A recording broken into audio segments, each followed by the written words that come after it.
মানে জনপ্রতিনিধির কাছেই আমাদের যাইতে হইতে আমরা চাইছি, কারণ জনপ্রতিনিধিরা আমাদের কথা শোনে।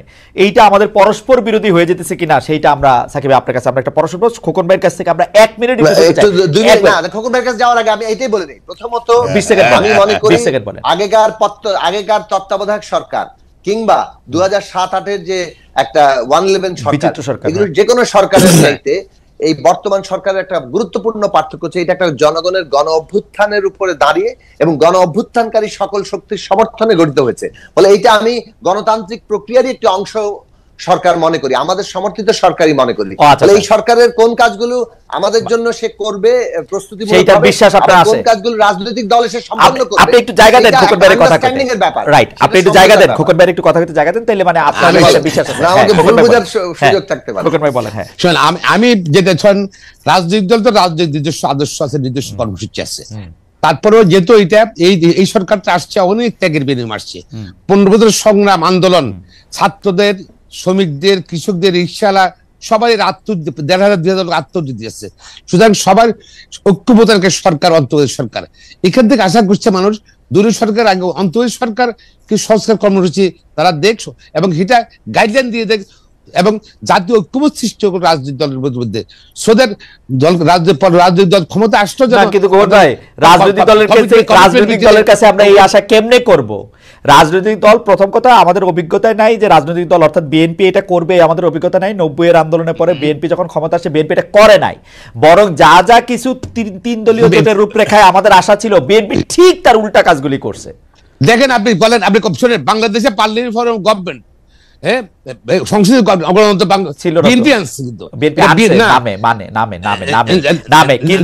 কিন্তু যেই লোকগুলিকে আসলে যেই লোকগুলিকে করতে পারতেন আপনি ডেভেলপ করেন আপনি, বাট আনছে বিএনপি আনছে। উপায় ছিল না তো ভাই, এটা বিএনপি আছে কোন কেন? বিএনপি কে যেগুলিকে বলা হয়েছে যে ভাই আপনি স্বৈরাচারের সাথে, আপনি এই যে রাজাকারের সাথে, স্বৈরাচারের সাথে আপনি সম্পর্ক করবেন না, আপনি লুটেরাদেরকে ক্ষমতায় আনবেন না, আপনি রাজনীতিকে কলুষিত করবেন না, আপনি খাতা বই দেখা থেকে এগুলি করছেন ভাই। আপনি দেখেন তো 91-96 থেকে আপনারা ঠিক আছে, যেটা আপনি সেটা ব্যাকগ্রাউন্ড থাকতে পারি, I am on the face of it, BNP ক্ষমতায় আসছে। এখন যেটা হলো যে সংস্কারটা আমরা চাই, জাতি চাই, দেশে একটা চলতে পারে না, লুটপাটের রাজনীতি অর্থনীতি চলতে পারে না। সুতরাং আমাদের বিএনপিও জনাব তারেক রহমান সাহেব কর্মসূচি অনেক আগে দিয়েছে, এই সরকার আসার আগে দিয়েছে, এবং আমরা চাই সংস্কার, তবে ঐক্যমত চাই, জাতীয় ঐক্যমত চাই সংস্কারের ব্যাপারে। রাজনৈতিক দলের একটা কমিটমেন্ট থাকবে। আপনাদের জাতীয় ঐক্যমত তো যে কমিউনিস্ট শাসনের মতো, মানে সভাপতির সিদ্ধান্ত সবাই মিলে একসাথে, যেটা এই সিচুয়েশন দ্বারা আসছে বাংলাদেশের ঐক্যমত তো বিএনপি যেটা বলে সেটা মাইনে নেওয়া না কেয়ারটেকার সরকারের সময় যে ছিল আসছে, যেভাবে আসছে কিন্তু ভিন্ন ধরনের, যেটা হচ্ছে কনস্পিরেসি অফ আওয়ামী লীগ। তারা নিজের আন্দোলন করলো 96 কেয়ারটেকার গভর্নমেন্টের জন্য, আবার শোনেন ক্ষমতা আসার জন্য আন্দোলন করেছিল। কিন্তু 2007 আওয়ামী লীগের কনস্পিরেসি হইলে 2007 আওয়ামী লীগের কনস্পিরেসি 24-এরটা কারো না কারো কনস্পিরেসি তো নাকি? আপনাদের মতে শেষ করি আপনারা তো অন্যদিকে নিয়ে যান কথা। আওয়ামী লীগ বাতিল করলে পারলো, এই কেয়ারটেকার গভর্নমেন্ট আওয়ামী লীগ বাতিল করলো। দেখেন কোর্ট ছিল, তার কোর্টটা সব আওয়ামী লীগের ছিল, তারা তো মানে সিঁড়িতে উপরে উঠে সিঁড়ি ফেলে দিল। সুতরাং আমরা চাই, আমরা যেটা চাচ্ছি, আমি আবার রিপিট করছি, আমরা চাই মানে আর্থিক সংস্কার, মানুষের জীবনযাত্রার পরিবর্তন আসুক। বাংলাদেশে কোনো 15 বছর কোনো ইনভেস্টমেন্ট ওয়েট করেন, আপনারা 2-3 বছর ওয়েট করেন, এরা কিছুটা সংস্কার করুক, তারপর আপনার ইলেকশনের কথা বলুন। না আমরা না কেন সংস্কার আর নির্বাচন একসাথে চলতে পারে না? পারে না কেন পারবে না? কেন পারে? সরকারের একটা প্রায়োরিটি আছে না, তাহলে তো মানুষ যদি ধারণা করে যদি এগুলো সংস্কার কথা বলা হচ্ছে শুধু ক্ষমতা থাকার জন্য। অবশ্যই সাকিব ভাই আপনি বলেন, কিন্তু আপনি ওই যে আগের মতো হন যে আপনি 30 সেকেন্ডে কথা শেষ করতে পারেন, যত লম্বা কথাই হোক 30 সেকেন্ড। আমাদের প্রশ্ন রয়েছে, আমাদের চাইতে এক সংস্কারের নির্বাচনের জন্যই অনেকগুলো সংস্কার দরকার, সেগুলো সুনির্দিষ্ট করতে হবে। আবার সংস্কারের জন্য নির্বাচন দরকার, যেমন ধরেন সংবিধান সংস্কার, সেইটা তো আপনাকে মানে একটা যে কোনো মনের ভাবেই হোক আপনাকে একটা পার্লামেন্টে গিয়ে সেটা শেষ পর্যন্ত মানে সেটাকে ফাইনালাইজ করতে হবে। ওকে, তো এখন দুটো জিনিস আমি বললাম, ফলে নির্বাচনের জন্য যেমন সংস্কার লাগবে এই কথাটা আমরা বলি, আবার সংস্কারের জন্য নির্বাচন লাগবে, আবার সংস্কারের জন্য নির্বাচন লাগবে, কারণ আলটিমেটলি আমরা চাই আগামী নির্বাচনটা হোক সংস্কার সভার নির্বাচন, সংস্কার পরিষদের নির্বাচন, যাতে করে আমরা সংবিধান সহ সমস্ত রাষ্ট্র সংস্কারের জন্য প্রয়োজনীয় লেজিটিমেসি অর্জন করে। ফ্যান্টাস্টিক। ফার্স্ট আমরা আপনি দেখেন এই বিষয়ে সেনাপ্রধান কি বলছে। তো সেনাপ্রধান জেনারেল ওয়াকারুজ্জামান একটা সাক্ষাৎকারে বলছে যে এই যে প্রশাসন, পুলিশ, বিচার ব্যবস্থা সহ রাষ্ট্রের নানা ব্যবস্থা ভেঙে গেছে, এটা ঠিক করার জন্য রাজনৈতিক দল ও সরকার লাগবে, রাজনীতিবিদদের এগিয়ে আসতে হবে, রাজনীতি ছাড়া ও রাজনৈতিক সরকার ছাড়া এটা সম্ভব না। এটা সেনাপ্রধানও বলতেছে। আমি দুইটা পার্ট একসঙ্গে পড়তে চাই। আরেকটা পার্ট হচ্ছে যে কিছুদিন আগে জামায়াত ইসলামের আমির শফিকুর রহমান সাহেব বলছেন যে বাংলাদেশে দুইটা মাত্র পরীক্ষিত দেশপ্রেমিক আছে, একটা হচ্ছে জামায়াত ইসলামী, আরেকটা হচ্ছে সেনাবাহিনী। আপনি এই দুইটা পার্ট একসাথে একটু সাকিব ভাই একটু পড়বেন কিনা, আমাদেরকে একটু বলবেন কিনা? আপনার পড়া শেষ হইলে আমি একটু প্রথমত আমাদের বাংলাদেশের মানে সেনাবাহিনী প্রধান যে কথা বলেছেন এটা সাধারণভাবে একটা সত্য, যে যেহেতু বর্তমান সরকারের আকার ছোট, তাদের মানে রাজনৈতিক দল যেভাবে পুরো একটা সরকার ব্যবস্থা চালাতে পারে, তার দল থাকে, তার ওই জায়গাটা, সেটা এই সরকারের দিক থেকে আছে অতটুকুই যখন রাজনৈতিক দলগুলো তার সমর্থনে আছে।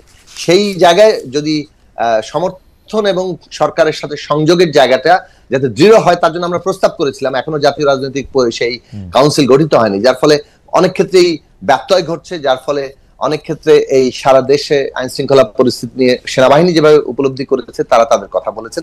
সাধারণভাবে আমি এই কথার মধ্যে বড় আকারে কোনো দ্বিমত দেখি না। আমি মনে করি প্রয়োজনীয় সময় সংস্কারের সময় নিয়ে একটা নির্বাচনের যে আলোচনা সরকার ইতিমধ্যে প্রস্তাব করেছে, এই জায়গায় আমরা ঐক্যমত তৈরি করে যেতে পারি।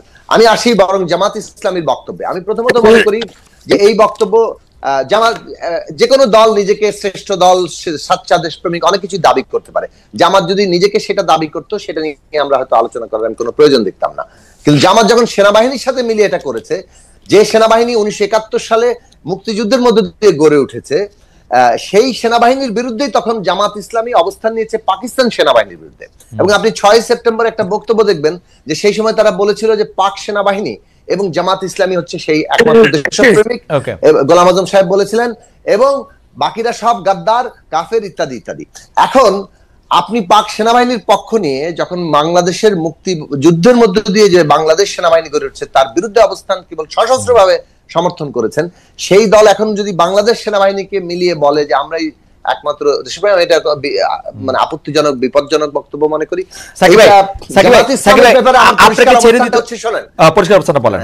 লাস্ট লাইনটা বলি, 1971 সালে তাদের যে রাজনৈতিক ভূমিকা বাংলাদেশের উত্থানের বিরুদ্ধে, তারা রাজনৈতিক সিদ্ধান্ত নিয়েছে, সে বিষয়ে এখন পর্যন্ত তাদের কোনো স্পষ্ট ব্যাখ্যা আমরা জানি না।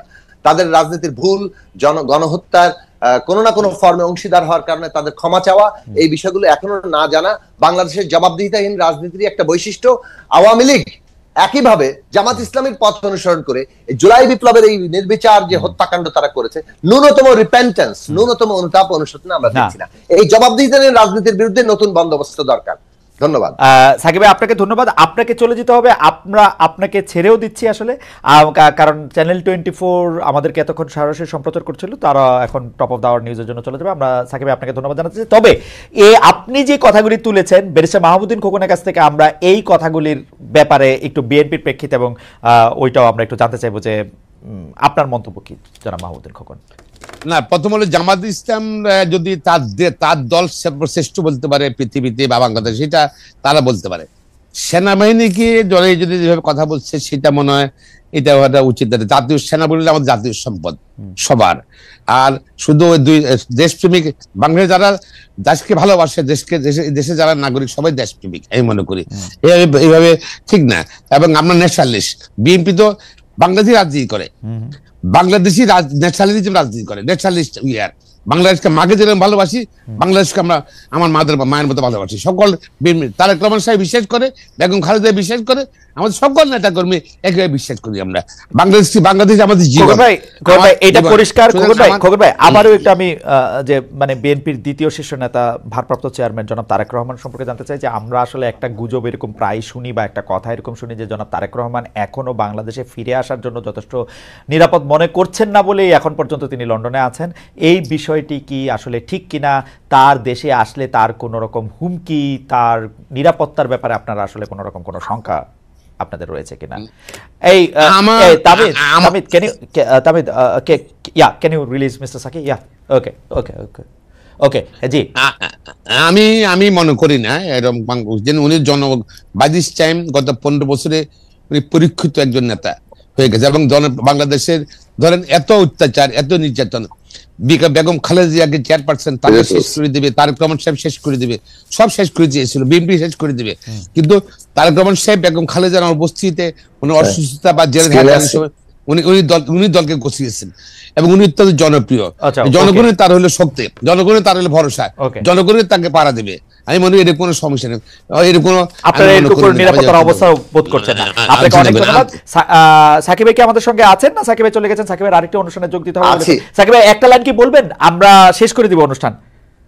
হ্যাঁ বলেন।